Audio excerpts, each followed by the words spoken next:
How am I starting? Yep.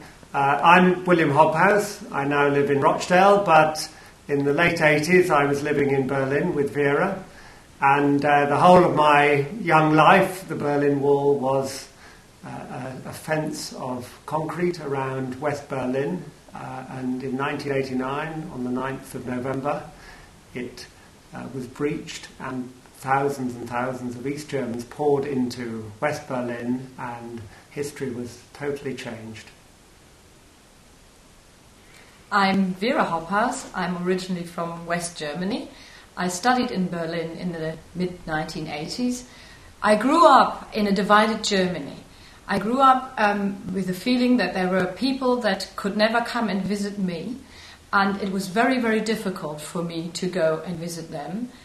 When you live in West Berlin, it was always particularly acute, because whenever you went anywhere, you came across the wall.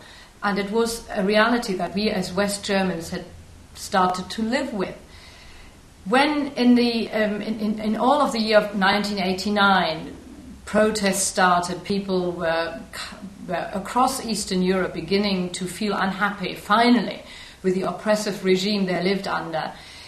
We were looking at it obviously very carefully. It had happened before, it had been oppressed, the tanks had moved in whenever people had tried to stand up against their communist regime.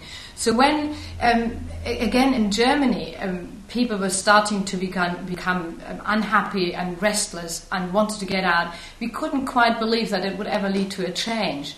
So when in November, on the 9th of November, suddenly people started to break through the wall because some sort of a flawed announcement had been made by East German television and radio.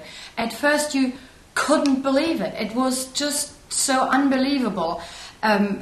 And I had actually slept through the original night when it first happened. But the next morning I woke up to the news that something had happened at the wall. And it took me a few minutes or 15 minutes to sink in. And then I was on my bike and went to the different checkpoints and crossing points. And it was the most overwhelming thing that I had ever experienced in my life. And it will probably always been the most poignant moment in my time in terms of being there when history was made. And Berlin 1989 is still, for me, the most amazing moment, and I'll never forget it.